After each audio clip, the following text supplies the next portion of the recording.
माँ आदिशक्ति वेद माता और परम पूज्य गुरुदेव के श्री चरणों में दंडवत प्रणाम करते हुए गुरु सत्ता की दिव्य उपस्थिति में आइए परिवारजनों, आज के तप सामर्थ्य का ऑडियो संस्करण सुनेंगे।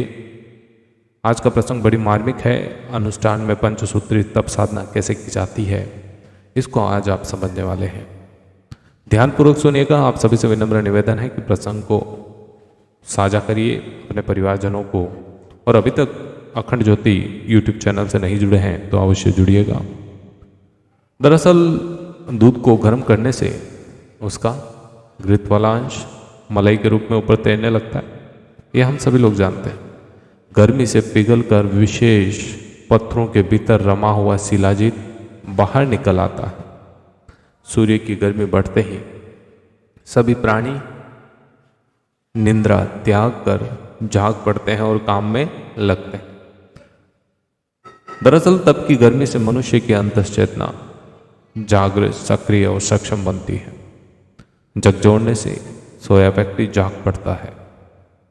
आंतरिक मूर्छा और उदासी को दूर करने के लिए तपश्चर्या से उत्पन्न ऊर्जा अपना चमत्कार दिखाए बिना नहीं रहती। उसका प्रभाव संचित को संस्कारों को जलाता है और ऐसी अभिनव शक्ति प्रदान करता है जिसके सहारे प्रगति पथ पर द्रुत गति से बढ़ चलना संभव हो सके। आग तापने से ठंडक दूर होती है। अगति और अकर्मण्यता को निरस्त करने से तप की गर्मी से भी वैसा ही उद्देश्य पूरा होता है। सज्जनों, गायत्री साधना पंचमुखी है। उसके प्राण रूपी प्रकरण 5-5 अध्याय सोपान में बटे हुए हैं। तप साधना वाला प्रकरण भी 5 भागों में विभक्त है। कौन कौन? 5 तत्वों से बना हुआ काय कलेवर, 5 प्राणों से बने हुए चेतना संस्थान, 5 प्रकार की तपश्चर्याओं से प्रभावित और परिष्कृत होते हैं। गायत्री उपासना को सफल बनाने वाली 5 तपश्चर्याएं बताइए गुरुदेव ने।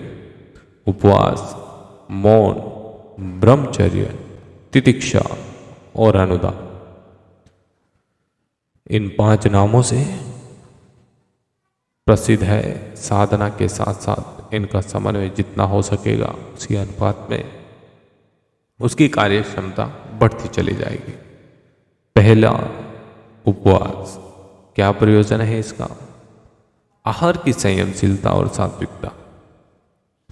पापों के प्रायश्चित के लिए तो चांद्रायण, संतापन आदि कितने ही विशिष्ट व्रत है।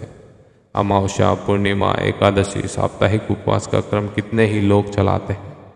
श्रावण, कार्तिक, माघ, वैशाख महीने में पूरे महीने भर व्रत साधनों का विस्तृत महात्म्य बताया गया है। रमजान में रोजे तो मुसलमान भी रखते हैं। जन्माष्टमी, रामनवमी, शिवरात्रि, गंगा दशहरा, नवरात्र आदि पर्वों पर उपवास की परंपरा है। आहार न करने से पेट को विश्राम मिलना और उसका नई शक्ति, नई स्फूर्ति अर्जित करना स्वास्थ्य की दृष्टि से तो हितकर है ही, उसका प्रभाव मन पर भी पड़ता है। शारीरिक आवश्यकता भूख के रूप में प्रकट होती है और आहार मांगती है। धर्म श्रद्धा के साथ जुड़ी हुई संकल्प शक्ति उस मार्ग को पूरा करने से इनकार करती है। संस्कार और संकल्प के बीच विग्रह खड़ा होता है। समझाकर या बलपूर्वक संस्कार का दमन किया जाता है। धर्म बुद्धि के सहारे शरीर को संतोष समाधान कराया जाता है। उपवास की तपश्चर्या के सहारे आत्मानुशासन स्थापित करने का महत्वपूर्ण प्रयोजन सिद्ध होता है।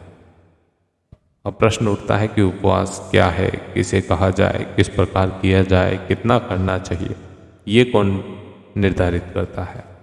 भैया, ये डिसाइड कौन करेगा कि उपवास कैसे, किस प्रकार, कितना करें? ये निर्भर करता है साधक की मनस्थिति और परिस्थिति पर। पूर्ण उपवास तो वही है जिसमें मात्र जल पर रहा जाए। आंशिक उपवास के कितने ही प्रकार है। दूध, छाछ, फलों का रस, शाकों का रस, पेय पदार्थों पर रहना, यह आंशिक उपवास है। अन्नाहार छोड़कर शाक, फल, दूध आदि पर निर्वाह करना, एक समय का भोजन करना, एक अन्न, एक लगावन रोटी, साग, दाल भात आदि से पेट भरना, खिचड़ी, दलिया जैसी एक ही पात्र से पकाई वस्तु से काम चलाना। उपवास की इन प्रक्रियाओं में से जो जितना कठिन सरल चुनाव कर सके वह उसे अपना सकता है, वो खुद के ऊपर निर्भर है। अस्वाद व्रत ऐसी उपवास प्रक्रिया का एक अतिरिक्त भाग है। नमक, शक्कर, मसाले छोड़कर बिना स्वाद का भोजन करना इंद्रिय निग्रह का एक बड़ा कदम है। स्वास्थ्य की दृष्टि से इसमें तनिक भी हानि नहीं। खाद्य पदार्थों में उपयोगी क्षारों की मात्रा प्रकृति के अनुसार पूर्णतः होती है। उसमें ऊपर से नमक, शक्कर आदि मिलाने की स्वास्थ्य की दृष्टि से तनिक भी आवश्यकता नहीं होती। सृष्टि का कोई भी प्राणी ऊपर से नमक मसाले नहीं डालता है ना, क्या डालता है? शरीर के सभी आवश्यकता तो सामान्य खाद्य पदार्थों से ही मिल जाते हैं। जीभ को चटोरेपन की आदत डालकर भोजन को अखाद्य बनाया जाता है। उसे अनावश्यक मात्रा में खाकर पेट खराब किया जाता है।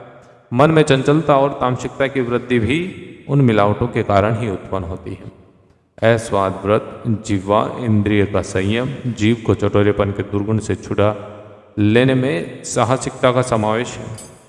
इसे जीत लेने पर अन्य सभी इंद्रियों का अनुशासन स्थापित कर सकना सरल हो जाता है।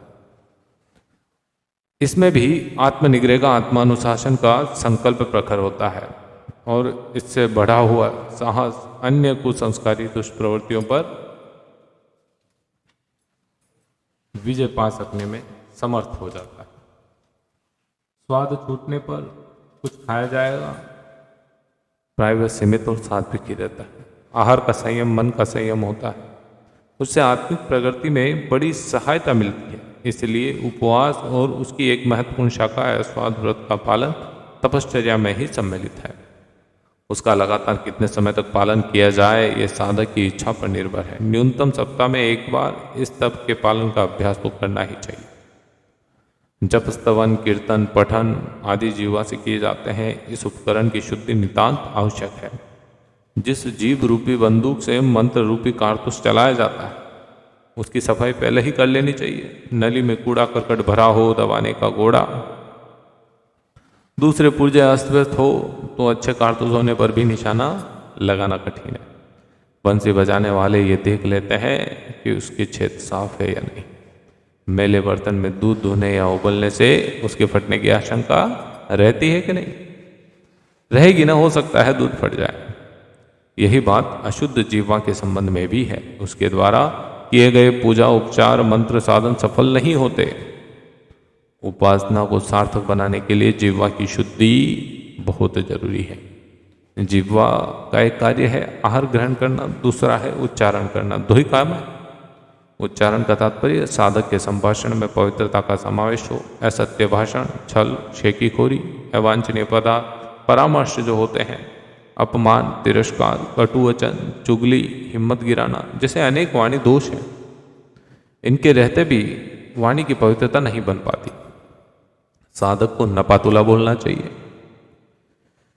व्यर्थ की बकबक करते रहने की आदत ज़्यादातर लोगों को पड़ जाती है। वैसा नहीं होना चाहिए, इनसे दूर रहना चाहिए। अन्य वाणी दोषों को सुधारने के लिए पूरा ध्यान साधक को देना चाहिए।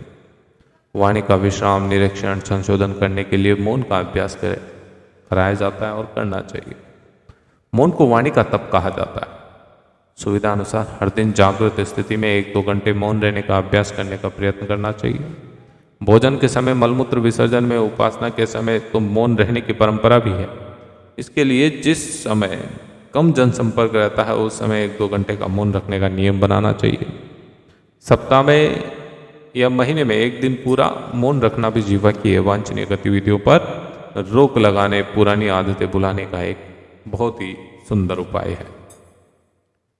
शक्ति संचय की दृष्टि से कम बोलना उपयोगी माना गया। जब मनुष्य अधिक दुर्बल हो जाता है तो उसकी वाणी बंद हो जाती है, लड़खड़ाने लगती है, होश हवास बने रहते हैं। बोलने में अंतर शक्तियों पर बहुत जोर पड़ता है। अनेक अवयवों की संयुक्त शक्ति के अतिरिक्त उसमें शरीर की विद्युत शक्ति का भी एक बहुत बड़ा भाग खर्च होता है। दुर्बलता की स्थिति में उतनी सामर्थ्य न रहने से ही बोलने में कठिनाई होती है। वॉइस ऑफ साइलेंस ये एक ग्रंथ है। इसमें थियोसॉफी के जन्मदाताओं ने यह बताया कि मौन रहने की स्थिति में देवी वाणी को सुनने का अवसर मिलता है। कहने और सुनने की दोनों क्रियाएं साथ साथ चलाने में कितनी कठिनाई होती ये सभी लोग जानते हैं।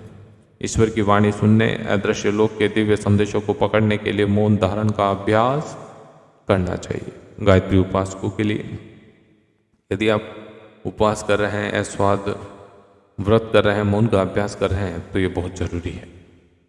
जीवा के माध्यम से भी हमें तपश्चर्या करना बहुत आवश्यक है। आहार की तामसिकता और अनर्गल वार्ता का संयम करने से जीवा में वह शक्ति उत्पन्न होती है जिससे उसके द्वारा किया हुआ जप आराधन सफल हो सके।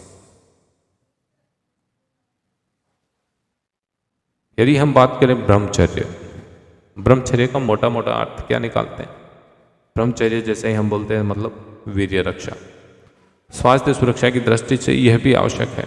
इस बहुमूल्य धातु का सूक्ष्म रूप से ओजस, नेत्रों में ज्योति, वाणी में प्रभाव, मस्तिष्क में स्मृति, व्यक्तित्व में प्रतिभा, शरीर में स्फूर्ति, चेहरे पर तेजस्विता, मन में साहसिकता के रूप में यह ओजस ही काम करता है। जीवन ज्योति का आलोक जिस तेल के आधार पर प्रकाशवान होता है वह वीर्य रक्षा से ही संचित होता है। आत्मिक प्रगति के लिए प्रचंड संकल्प शक्ति की आवश्यकता पड़ती है। भौतिक आकर्षणों से लेकर कुछ संस्कारों के अवरोधों में पग पग पर जूझना पड़ता है और इसके लिए योद्धाओं को शौर्य साहस की आवश्यकता पड़ती है। और इसके लिए अभिष्ट शक्ति संचय की दृष्टि से ब्रह्मचर्य का पालन आवश्यक बताया गया। दाम्पत्य जीवन का अर्थ आत्मघात नहीं है। पति पत्नी भी दो भाइयों और मित्रों की तरह, दो बहनों और सहेलियों की तरह मित्रता से, प्रसन्नता से भरा जीवन सरलता और सफलतापूर्वक जी सकते हैं। ब्रह्मचर्य का सूक्ष्म और महत्वपूर्ण भाग वह है जिसमें नारी नर को कामुकता की दृष्टि से न देखकर सामान्य प्राणी की तरह देखते हैं। अश्लील विचारों और वाचनात्मक कुदृष्टि का समन्वय नहीं होने देते। यदि स्नेहपूर्वक एक दूसरे को देखना आवश्यक हो तो पुत्र भगिनी, माता की, पुत्र भाई या पिता की पवित्र दृष्टि रखते हुए घनिष्ठता व मित्रता का भी निर्वाह हो सकता है। मस्तिष्क को अनावश्यक रूप से उत्तेजित करने में, चिंतन को उच्च स्तरीय प्रयोजनों में संलग्न न होने देने की कामुकता के विचार ही अत्यधिक बाधक होते हैं। कल्पना शक्ति का महत्वपूर्ण भाग इन्हीं प्रसंगों का ताना बाना बुनने में नष्ट हो जाता है। कामुक दृष्टि रहने पर नेत्रों की दिव्य दृष्टि का बुरी तरह अपव्यय होता है। ऐसा चिंतन वीर्यपात से भी अधिक हानिकारक होता है। रति कर्म से स्थूल शरीर में जैसी हानि होती है वही कामुक चिंतन से सूक्ष्म शरीर की प्राण प्रतिभा को क्षति उठानी पड़ती है। इसलिए ब्रह्मचर्य की तप साधना न केवल वीर्य रक्षा का वरण कामुक दृष्टि को निरस्त करने का भी एक अनुशासन है। माँ गायत्री का चित्र युवा नारी का है। उसमें पवित्रता भरी मात्र बुद्धि की श्रद्धा जमाने का एक उद्देश्य यह भी है कि नारी यौवन पर दृष्टि जाते ही उत्कृष्ट चिंतन उभरने का अभ्यास होता रहे। सरस्वती, लक्ष्मी, काली आदि अन्य देवियों की प्रतिमाओं में क्या बताया? यौवन है। और उसके बाद आप भाव भरी श्रद्धा संजोए रहने की मान्यता रखिए। इसी प्रकार देवताओं को रूप यौवन संपन्न बनाकर नारी को यह अभ्यास करने का अवसर दिया गया है कि वह नर यौवन से कामुक उत्तेजना ग्रहण न करे, ईश्वर तुल्य मान्यताओं का अभ्यास करे। मेरा आदि की आराधना इसी स्तर की थी। चौथी तपश्चर्या आती है तितिक्षा। तितिक्षा का अर्थ है सुविधाओं का स्वेच्छापूर्वक परित्याग और कष्ट साध्य जीवन क्रम का अभ्यास। यह कई कारणों से आवश्यक है। मित व्ययी ब्राह्मण जीवन की स्थिति अपनाने पर ही परमार्थ प्रयोजन के लिए समय, मन और धन बचाया जा सकता है। विलासी व्यक्ति की आवश्यकताएं, आकांक्षाएं इतनी बड़ी चढ़ी होती है कि उसके लिए परमार्थ प्रयोजन के लिए कुछ कर सकना तो दूर, सोच सकना भी कठिन पड़ता है। अल्प व्यय में निर्वाह करने वाले को कई प्रकार की असुविधाएं सहन करनी पड़ती है। पूर्वाभ्यास तितिक्षा से ही करना पड़ता है। लोक मंगल की सेवा साधना ईश्वर उपासना का अविच्छिन्न अंग है। विराट ब्रह्म की विशाल विश्व की सेवा आराधना से विरत रहकर पूजा अर्चा मात्र से कोई भी जीवन लक्ष्य प्राप्त नहीं कर सकता। सेवा साधना में निरत व्यक्तियों को कितने ही प्रकार के कष्ट सहने पड़ते हैं। परिव्राजक जीवन की कठिनाइयों तो सर्वविदित है। वानप्रस्थ संन्यास में भी कष्ट साध्य जीवन यापन ही करना पड़ता है। और तितिक्षा जो है इसी का पूर्वाभ्यास है, ताकि समय आने पर अभ्यास प्रक्रिया अपनाने में कठिनाई अनुभव ना हो। सच्चाई और न्याय निष्ठा अपनाने वाले को अनीति के विरुद्ध संघर्ष भी करना पड़ता है। इसमें प्रतिपक्षी असुरता के प्रत्याक्रमण होना स्वाभाविक है। ईसा गांधी, शुक्रा, दयानंद, मंसूर, वंदा वैरागी, गुरु गोविंद सिंह के बालक जैसे असंख्य पुरुषों को प्राणों से हाथ धोने पड़े। त्रास तो असंख्यों ने सहे। हिंसक व्याघ्र आदि तो आक्रमण करने से रोकने पर, प्रतिरोध करने वाले पर ही टूट पड़ते हैं। असुरता की यही नीति रही है कि वह सज्जनता को अपने अस्तित्व के लिए संकट मानती है और उस पर आक्रमण करती है। जिनके स्वार्थों को क्षति पहुंचती है वे सब अपने वीराने अध्यात्मवादी से रुष्ट रहते उसे हानि पहुंचाने का प्रयत्न करते हैं।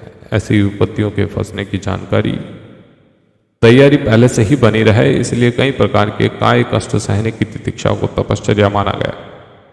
साधक को उसका अभ्यास करते रहने के लिए कहा गया। सर्दी, गर्मी, भूख, प्यास सहने का अभ्यास तितिक्षा है। भूमि शयन, बिना जूते के चलना, कम वस्त्रों का उपयोग भी इसी श्रेणी में आता है। बिना दूसरों की सहायता का स्वावलंबी जीवन, अपनी शरीर यात्रा के कार्य अपने हाथों करने का अभ्यास इसी प्रयोजन के लिए। कपड़े धोना, हजामत बनाना, दैनिक आवश्यकताओं के काम बिना दूसरों की सहायता लिए करने के नियम इसी तितिक्षा तप के अंदर आते हैं। अंतिम पांचवा तप है अनुदान। अपने सुविधा साधनों में कमी करके उस बचत को सदप्रयोजन में लगाते रहना अनुदान और अंशदान है। समय दान, श्रम दान, धन दान, ज्ञान दान आदि इसी वर्ग में आते हैं।